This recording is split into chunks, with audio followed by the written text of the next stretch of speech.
Hey everyone. Very nice indeed to be here. As Willem hinted in his introduction, I'm once again here to moderate, except I didn't moderate earlier because of a missing panelist, unfortunately. But before we kick off our discussion about compliance, we didn't want to deny Dr. Alan Littler his moment in the spotlight. So he's going to talk very quickly on the theme of the panel that we would have had earlier on sports betting terminals. Is there a mic for Alan available? Willem is kindly lending his own personal microphone. Okay, yes. Unfortunately, the panel earlier on sports betting terminals didn't go ahead. So as a kind of tax-free bonus on this panel, I'm going to say a few words on what I should have covered, I think, at the start of the afternoon. So there was a panel on sports betting terminals, and we were going to look at what goes on in Germany and why things aren't happening here on that front. So after perhaps recapping on the last 9 months of the remote market, Willem is already thinking of new markets, which is very wise, I guess. So I was going to say a few words on why there aren't any sports betting terminals in the Netherlands, in the German sense at least, and perhaps look at a few opportunities. So I think there are two hurdles which present themselves. One is the monopoly that Lotto has, or the NLO, for sports betting land-based offers in the Netherlands, and the second would be the scope of what one can do as a licensed remote operator with a remote license. So I'll quickly touch on these, and then the bonus round will be over, and Joe can get back to the rest of the panel. So first, okay, there's a monopoly for sports betting. That is held by Lotto, and it has been held by Lotto and its predecessor for quite, well, I think basically all the time. That there has been a sort of sports betting offer in the Netherlands, a legitimate one anyway. Going back to the 60s, and I looked on their website, and it talks about how money was being raised or sought to be raised for football, so clearly consumer protection wasn't a thought high on the agenda then. But so we have one, the monopoly. There are perhaps two ways of challenging the monopoly. One, I think, would be a little bit of a dead end. That would be to challenge the license award process or the lack of any transparency around that. But given the ownership structure of Lotto and the NLO, that would probably be a hard nut to crack. The other one, the other approach would be to challenge the necessity of the monopoly itself. So, you know, if it's all about consumer protection, etc., and if remote gambling is a higher risk product than offline, then why do we have a monopoly for the lower risk, the land-based offer, the sports betting offer, yet we have an open market for remote? So I think in light of the notion of horizontal consistency, which I'm not going to delve into now, there could be arguments to be made to successfully challenge the land-based monopoly. But of course, that's not something which is going to be arranged within a year or two. The other approach would be then to see, okay, what can I do as a licensed remote operator? Can I sort of offer some sort of terminal for my players who have an account with me to go and make use of my services, maybe in a sports bar or some sort of bar? We don't see that in the Netherlands. And perhaps one of the reasons for that is that the definition of a remote game of chance is pretty restrictive. So there can't be any sort of physical contact between the operator and the player. So if the operator were to provide some sort of tablet or iPhone, a smartphone type of thing, then that physical contact in terms of, in the legislator's eyes, would then be present. So you would be going beyond what you can do as an operator. The same also applies if you were to provide the space. So if you were to provide a bar and call it, I don't know, the Fransen Casino sports betting bar, somewhere in Limburg, you would then be, going beyond what you could do. You would be creating the contact with the operator, with the player.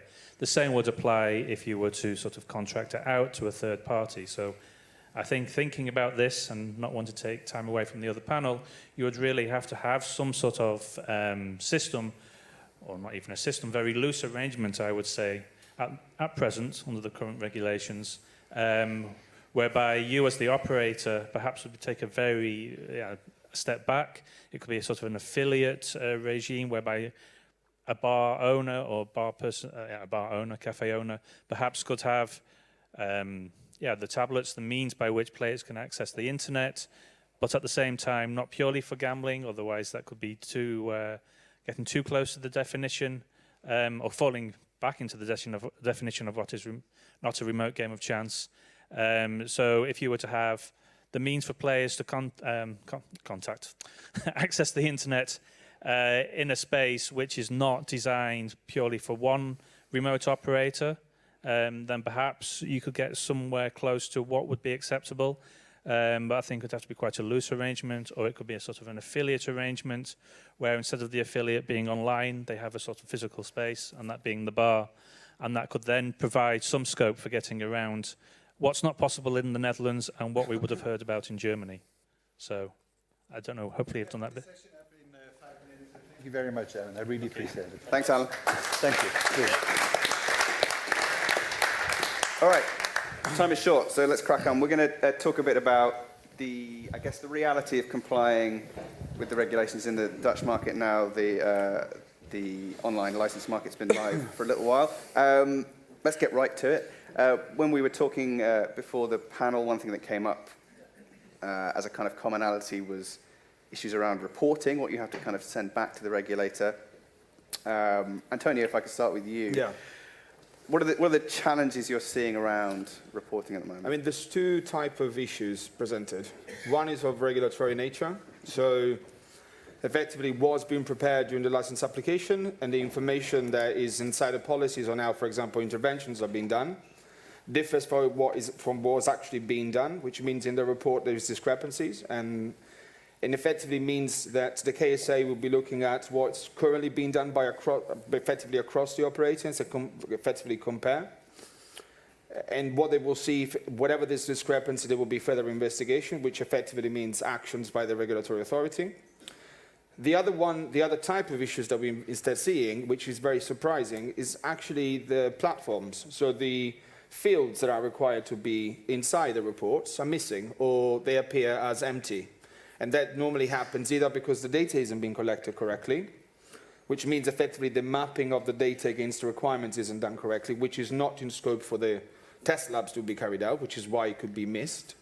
And this, again, creates discrepancies between what is to be reported and what is reported. So this is these are the two major issues that we are seeing in the market with the current live licensed operator. And are you getting pushback from the regulator in cases where things are missing from reports? So to date, we've not really experienced a response back from the KSA, meaning that obviously this will potentially lead to the investigations being done, because they will see discrepancies between what's to be reported and what is reported.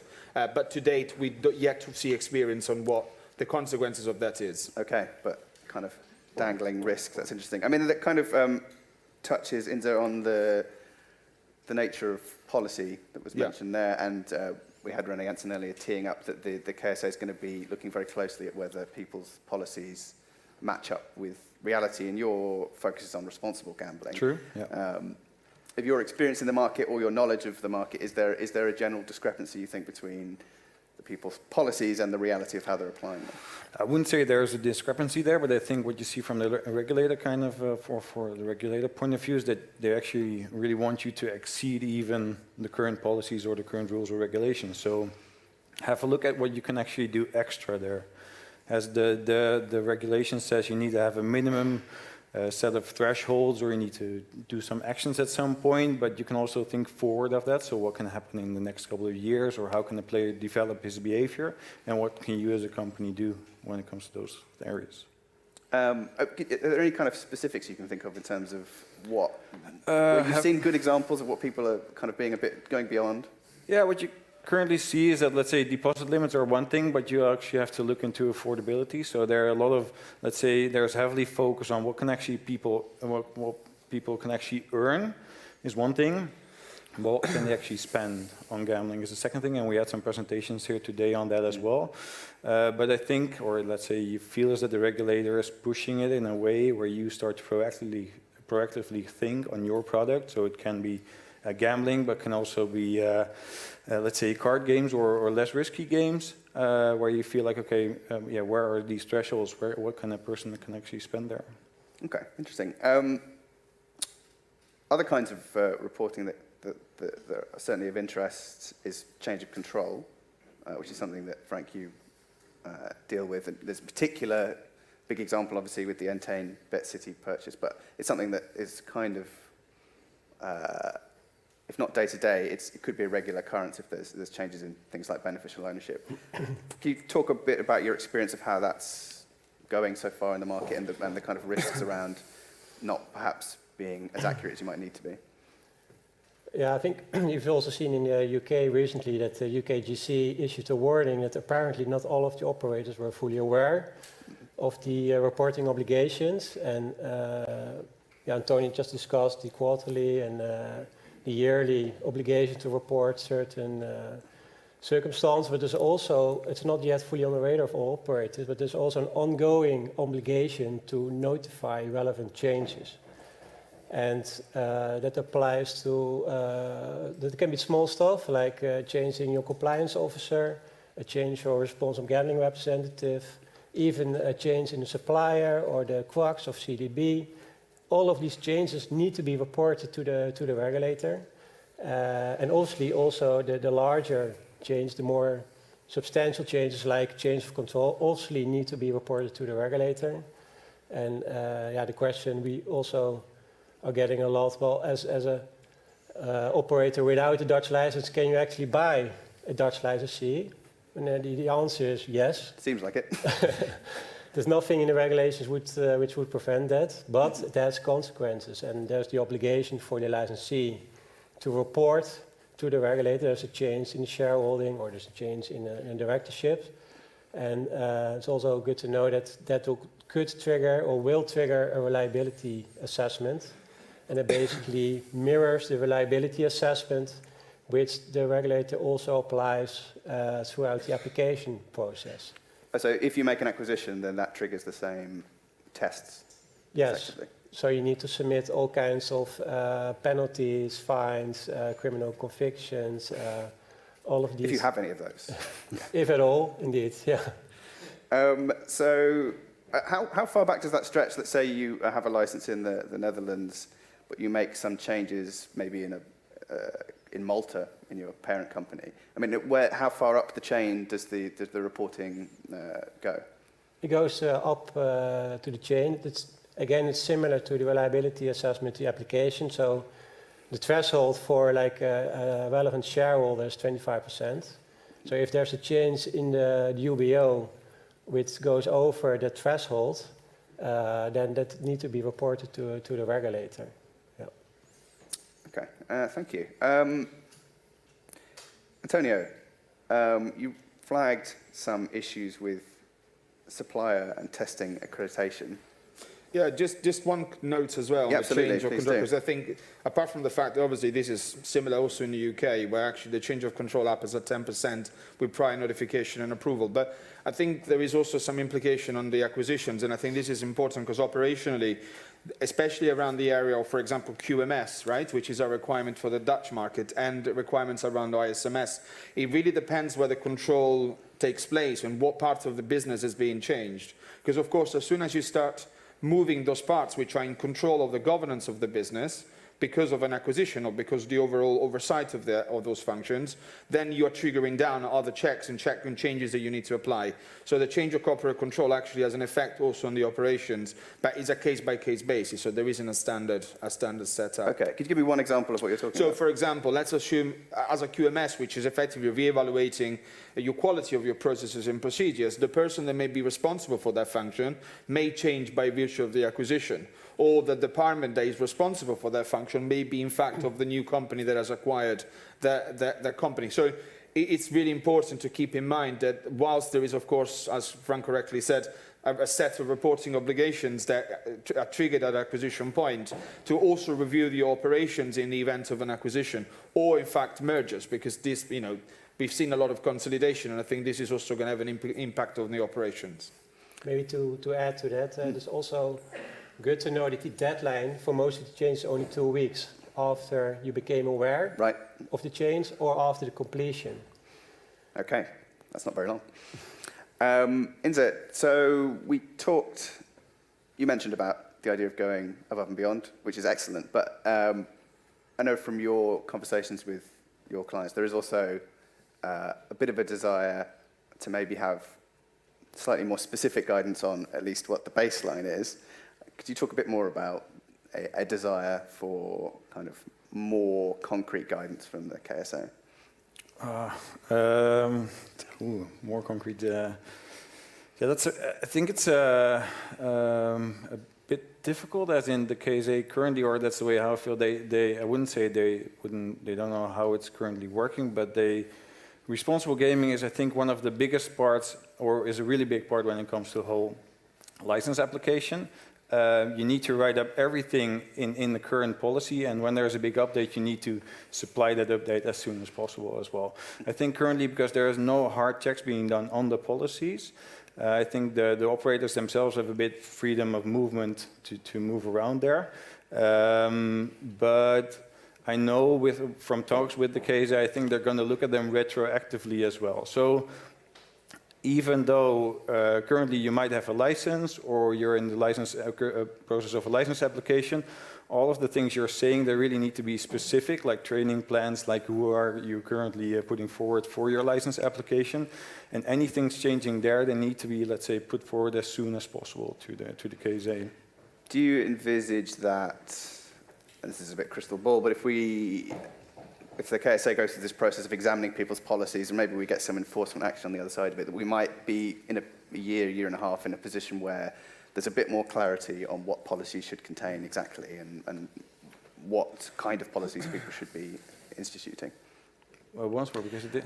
So post the KSA, what René Janssen was talking about this morning, about looking at company policies around responsible gambling.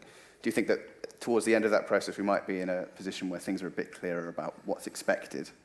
Or no? Don't know. What I'm thinking about more is that what is on the other end. So what is, if a company doesn't comply, what's going to happen then? Are there just like being warnings, or are there going to be fines, or are there actually going to be loss of licenses? And I think that's mainly, maybe you can help me out there a bit on what happens.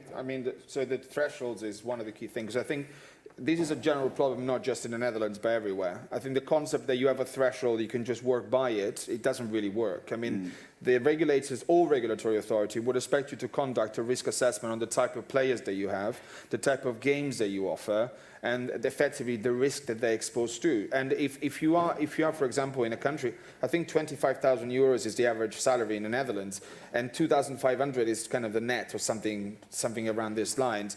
Effectively, having a threshold of 2,500 euros, it's not really going to do it, right? Because you're going to need effectively to review a player much sooner than that. And I think the concept of building a framework around your risk management is actually the key way to, I think, run risk management around both AML and responsible gambling, which are in fact probably triggered by the similar indicators. Mm-hmm.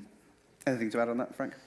Yeah, it's interesting because the thresholds are not mentioned in laws and regulations. There are not that many regulatory requirements on affordability checks, on source of funds, whilst the duty of care and responsible gambling is quite detailed, but not so much on the source of fund again. And it's quite interesting that the regulators are already taking a position on that, what they deem acceptable. And they already have scrutinized the advertising policies of licensees, and they've checked the safeguards, and they asked for written agreements with media partners. And I think in the next 6 to 9 months, they're going to examine indeed the policies and also the AML policy. But they can only do that in combination with the data which they received from the operators in the first year. And like René this morning said, if you listen between the lines, that they're going to benchmark basically all of the data from the various operators. And the operators which is less strict, they can receive, they will not immediately impose a penalty or fine. Up until now, they first reach out to the licensee and maybe issue a warning. And then the next step is a cease and desist order, at least until now. Right. Wow, okay, that was a bit whistle-stop. There's a million things we could have talked about, and I'm sure we will talk about future conferences. Thank you very much, though, for listening.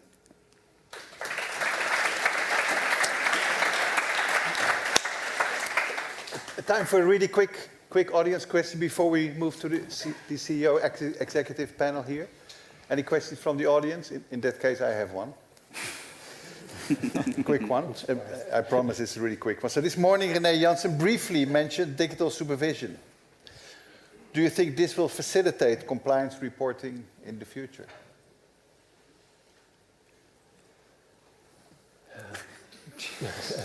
Was it quick? Digital supervision? Yes, no?